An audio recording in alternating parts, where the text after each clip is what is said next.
Hello, everyone, and welcome to episode 13. I'm Gabe, and today we will be confronting the Bug-type gym and meeting another new Eeveelution. Real quick, in the last episode, you traveled along Route 6 and battled your rival, Grant. You defeated him, but he also challenged you to reach the research station in the center of Palian Bay.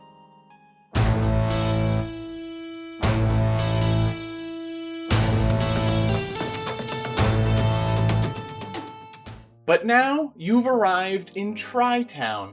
It's built on a set of dried-out hot spring flats. You see a large research building with spindly pipes coming off of it, immediately giving you bug vibes. There are trailers, large cargo containers, and cages scattered about, but you're surprised to see that all of the researchers in Tri-Town have actually been locked up inside the cages by Team Arc grunts. You spot Grant hiding by the research building. Well, so much for challenging the next head researcher. That's her locked in that cage. Looks like it's up to us to clear out Team Arc. Let's heal our Pokemon at this Pokebeacon and then kick some butt. You ready? Grant follows your lead as you sneak around Tri-Town's scattered cargo crates. It looks like Team Arc is getting serious. All of the researchers of Tri-Town are locked inside large crates that you are unable to open. You can see large control cables that snake their way into the big research building nearby. The front door is locked, but luckily you and Grant find an air vent that you are able to squeeze through. Yes, this is essentially our Bug-type gym's puzzle. The controls to the cages are somewhere inside this large building, and it's up to you and Grant to be like a little bug.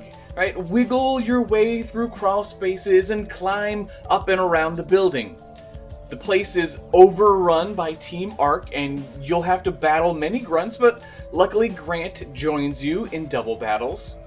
The grunts use Marsupup, Nihilocene, Panfear, Simirage, Kabuto, Quilvacole, Chippet, Ectrio, and 2 new Pokemon. First off, it seems that their Ectrio have evolved. Some of you had already guessed that Ectrio was going to get big when it evolved, so we're going to start down that path. We're also continuing with the broken egg theme from before, but flipping the shell so that it now rests on the back. The pose of this design is a little odd. I wanted to reference that as sauropod dinosaurs grew, they were obviously able to reach different levels of vegetation. The final evolution for this line will be upright, so that means that this design will have its head low against the ground. I imagine it acting like a lawnmower, just kind of scooting across the ground and gobbling up all the grass. And there has also been a shift in Pokemon towards designs that work better in 3 dimensions than just 2, and I think this falls into that category.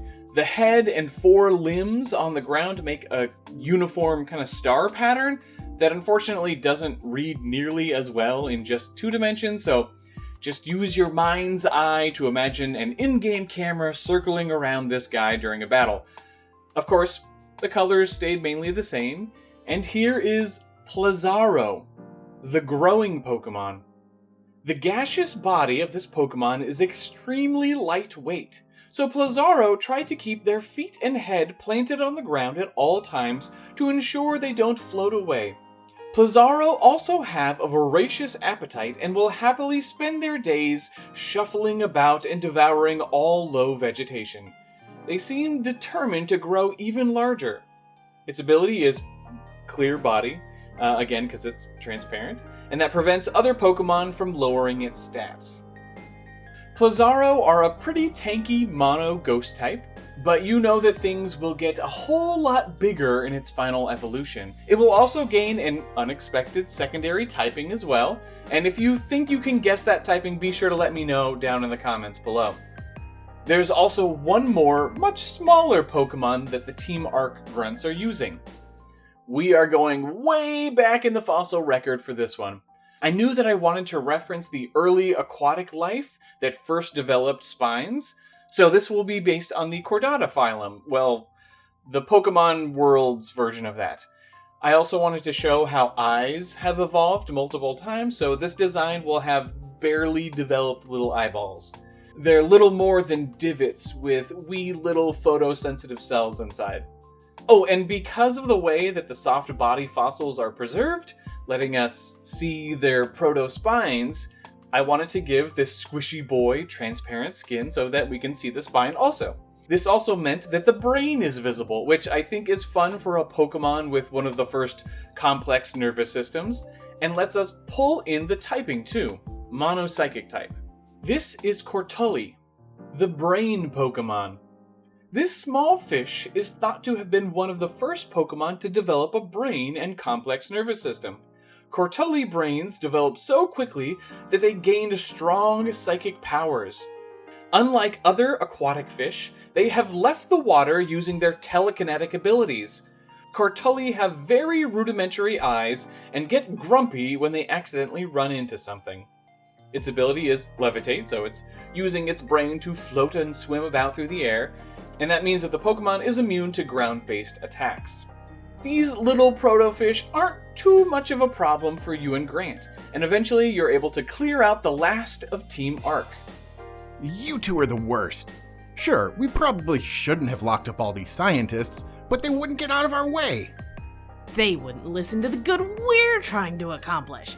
We can't just leave these new Pokemon stuck in this region. Whatever. Just wait until the boss hears about this. You watch as the Team Arc grunts flee the building and retreat to the south. You find the controls to the cages and release the captured researchers. You can hear cheers outside, and it isn't long before the bug-type head researcher bursts in to thank you. Wow, we owe you big time. I know what you're thinking. How did a bug catcher like me end up getting caught herself? Well, they caught us by surprise. I'm Abigail, the bug-type head researcher. I was itching for a fight with those goons, but my Pokemon were all back in my lab when they captured us. Speaking of, I suppose you're here to challenge me. Time for me to prove what bug-type Pokemon can do. Heal up your Pokemon and meet me in my lab. Abigail leads with Primal Anorith, which you are able to dispatch easily. Her next Pokemon proves to be much more challenging, Resonneedle. After that, she uses a new Pokemon that appears to be just a Pokeball? Very strange. It scurries across the floor and you do your best to attack the small target. Eventually, the Pokemon uses the move Fling and throws the Pokeball your way, hitting your Pokemon with a strong Steel-type attack. With the Pokeball finally off of its back, you get a good look at this new Pokemon. Abigail has Tiny Squish'em's evolution. We're doing something pretty unique with this line, as it's essentially a new version of the Rotom forms. I wanted to explore how early insects were able to spread across the world and adapt to fill every little niche. So basically, this Pokemon is able to hide inside of different held items and use them as shelter that also changes its secondary typing. For instance, when Abigail first threw out the Pokemon, it was using a metal Pokeball as its shelter and became Bug and Steel type. If the Pokemon ever loses its held item by having it taken or throwing it using Fling, it will revert back to its base form, which will help us fill out another unused typing as a Bug and Normal type. To further justify that normal typing instead of just having it be Mono Bug, this design has evolved a big silly mustache and bouncy eyebrows to better entertain humans. It pretty much wants to be more accepted by humans, so it has evolved the Pokemon equivalent of, like, Groucho Marx glasses. Oh, and its little feet also look like teeny sneakers, which also helps with the name. This is Sneekum, the hiding Pokemon. This opportunistic Pokemon may be incredibly small, but it is excellent at adapting to new environments and finding safe places to hide. Sneekum are able to change their secondary typing to better blend into the discarded objects that they seek shelter within. Though shy around other Pokemon, they love people and enjoy dancing and acting silly to make people laugh. Its ability is something new I'm calling Homebody, and that means that normal type attacks and the move Fling change to match the Pokemon's secondary typing. Sneekum's surprising speed and its weird ability put you in a tough spot, but you are able to pull through. Finally, Abigail uses her ace.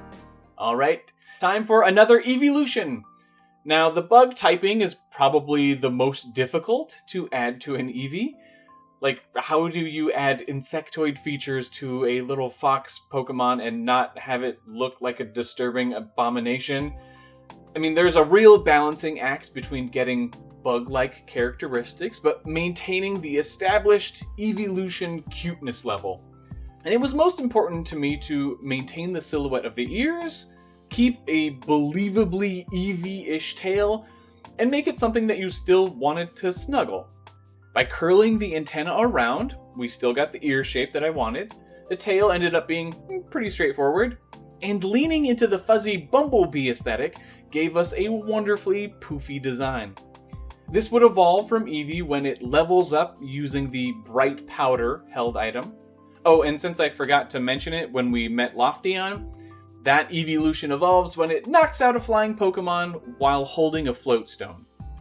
The rest of the existing Eeveelutions are the same, except for I actually wanted to add evolution items for Umbreon, Espeon, and Sylveon, so they can all be evolved using the Dusk Stone, Shiny Stone, and Pink Scarf, respectively. But enough about them, let's take a look at a Dex entry.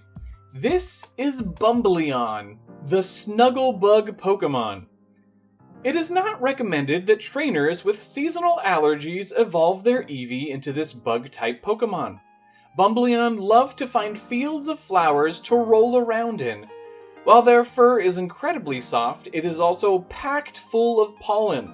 The only thing Bumbleon loves more than flowers is snuggling up with their trainer. Its ability is Shielded Dust, so that blocks the added effects of attacks taken. This unique Eevee evolution takes out much of your team, but you finally managed to knock it out. Nicely done! Bumbleon hasn't had a battle like that in ages. You do understand bug types, so give me your ID badge. If you want to get through that restricted gate leading north, you're going to need 2 more access codes. Head south and you'll run into Chris, the ground-type head researcher. Good luck out there! Before heading to Route 7, you wander around Tri-Town and spot other forms of Sneekum. It seems that some of the other junky evolution items can serve as homes for the tiny Sneekum. Let's take a look at its other forms. When hiding under a lampshade, Sneekum's booty lights up and it becomes part electric type. Cramming itself inside a box of matches and getting covered in the combustible powder gains it the fire type. Fluttering about with the folding fan gives it the flying type. Propping a potted plant up on its back and peeking out from under the leaves gives it the grass typing. Balancing a mortar and pestle on its back and utilizing the strange chemical concoction inside gives it the poison typing. Resting a crystal ball on its head lets it unlock its psychic type potential. And of course, seeking shelter in a Pokeball gives it the steel typing. What do you think of these forms? Let me know your favorite down in the comments below. But in general, being able to easily swap the held item on the fly would make for a very versatile and interesting Pokemon. Oh, and if you have any ideas for other held items that could allow Sneekum to take on other typings, I would love to hear them also.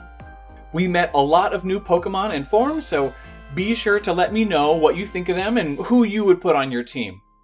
And after all that, you enter Route 7. But we'll continue from there in the next episode. Thank you all so much for watching, and please leave a like if you enjoyed the video. As always, I would love to hear your thoughts on today's episode down in the comments below. A huge thank you to Abigail for being our bug-type head researcher. She's a good friend of mine and was actually the producer on a horror film that I got to do some fun stunt work for, and that'll be debuting pretty soon, so I'll put a link to that project down in the description. As always, a big thank you to Hunter and Amuda for being Team Arc. Aren't they menacing, y'all? And with that, I'll see you in episode 14. Bye!